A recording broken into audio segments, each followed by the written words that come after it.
Hello, Jim. Sitting here with Hi. Jim Hajny with the Montana Peer Support Network. Why don't you give us a little bit of introduction about you?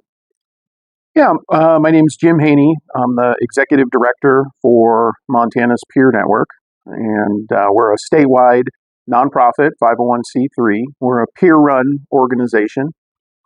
I'm a person in long-term recovery. I've been in recovery for 29 years now from a mental health diagnosis and a substance use diagnosis. And I got involved in this work um, as a peer supporter and started providing peer support at a drop-in center, and ended up becoming the director of the drop-in center. And what is a drop-in center? So a drop-in center is a free program that people in the community can come to get support. And unlike traditional services, it's run by people in recovery, and they're there to help others share their experience, share their journey, and listen to others. And the unique things about it is that one, it's free and people can just drop in, as the name suggests.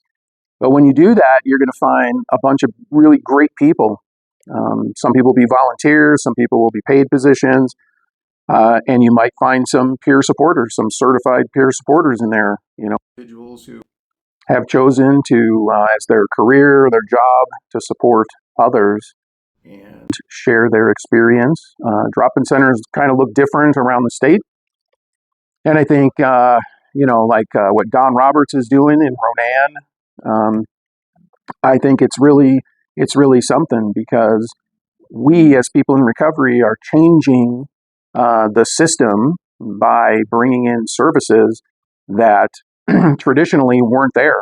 You would have went to more of a clinician-based place for recovery.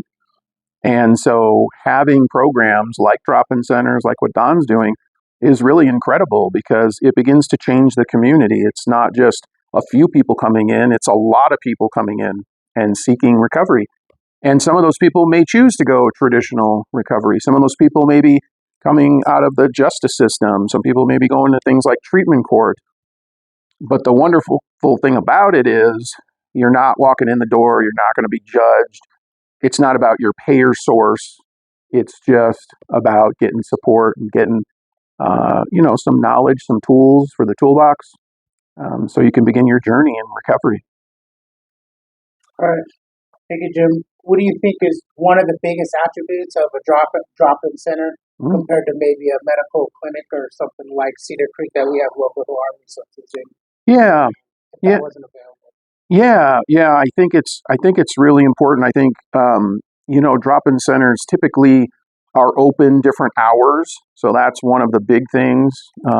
They're open typically on weekends or evenings, and there's events going on. It's not just come in and sit down with somebody and talk about your problems. I mean, you can do that, but there's typically other things going on too. There's other events, there's social events.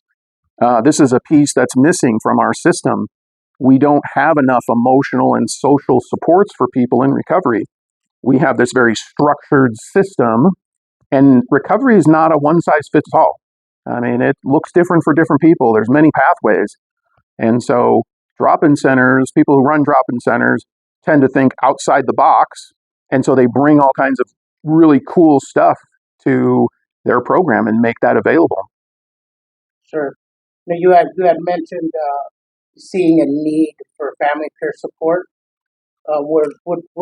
Why is that? What is the benefits you're seeing there? Yeah, I think in 2017, we helped to establish behavioral health peer supporters in the state of Montana.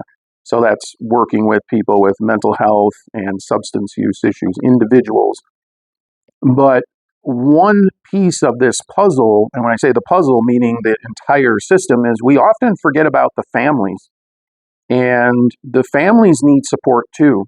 And I know if you go to a traditional treatment program, if your family member goes, you're there for 30 days. You probably have one day that you get to go to the treatment facility and see your loved one and meet with a counselor and maybe go to a couple groups, but that's it. All the focus is on the individual, which is fine, but we know that mental illness and substance use impacts the entire family. So we started an initiative at Montana's Peer Network to create family peer supporters.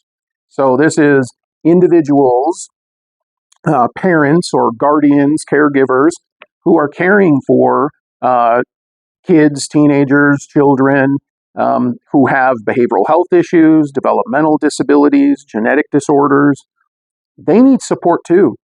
And this is another missing piece. We have services for youth and children, but we kind of forget about the families. And if we're not working with the families and including them, then that's not supportive to the individual. So I think that this is the next iteration of peer support that we're going to see, where we start getting into specialty areas, and family peer support is the first one. Sure, sure. So having seen the grassroots movement as far as Mm-hmm. peer support drop-in centers, uh, being established in rural areas as well as metropolis areas, Mm-hmm. what do you think is the most unique thing about that compared to the funding that you might get from a typical, like if Yeah. somebody were to fund a drop-in center Yeah. compared to like setting fund or grants or kind of proposals? Yeah. Yeah. So I think, what typically happens is a lot of money goes to the real urban areas, and urban areas tend to have a lot of services already.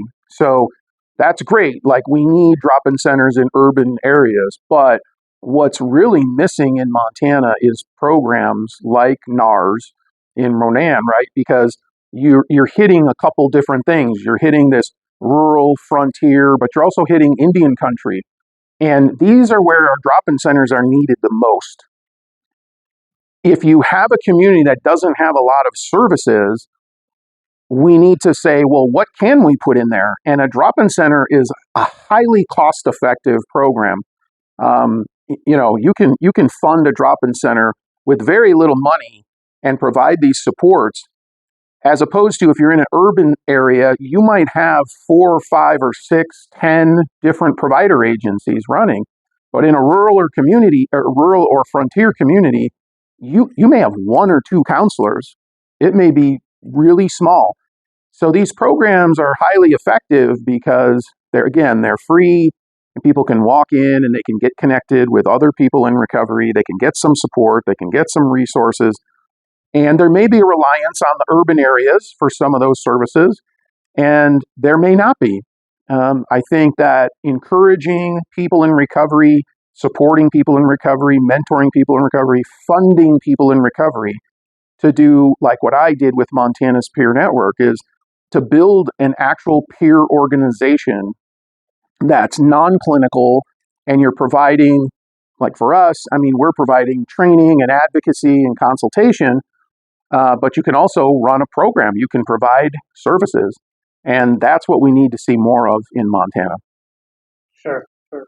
So not only do we have our local resources, what are some resources for somebody that might be interested and they see this interview to kind of reach out to you and to your peer network? How can they go about doing something like Yeah, I mean, you can reach out to us. I mean, we're on the web at mtpeernetwork.org. Of course, we're on YouTube, and you can always call our office at 406-551-1058 and get more information. One of the things that we do is we work with drop-in centers. We have funding to work with drop-in centers to try to help support them with the technical assistance piece. But that's another way to give to these programs. It's not all about funding. When I started my organization, my nonprofit, I needed people to mentor me. I needed people to coach me along and help. And so that's something else to think about. And as you begin to build your program, then you get to start adding on other things like housing, like what Don's doing. And that's great. And that requires a different kind of funding. It requires a different kind of support. And you can just continue to build that out in communities, and it can make a real difference. Sure. Thank you, Jim. Got one more question for you. Having been doing the peer support network for quite a while, what do you envision or see this, or what would your ultimate purpose or goal or dream be for the Montana Peer Network? Are these drop in centers that get limited funding? Mm-hmm. in a state Yeah. like Yeah, Montana. yeah. We need more funding allocated to drop-in centers, and we need public and private money to go that way.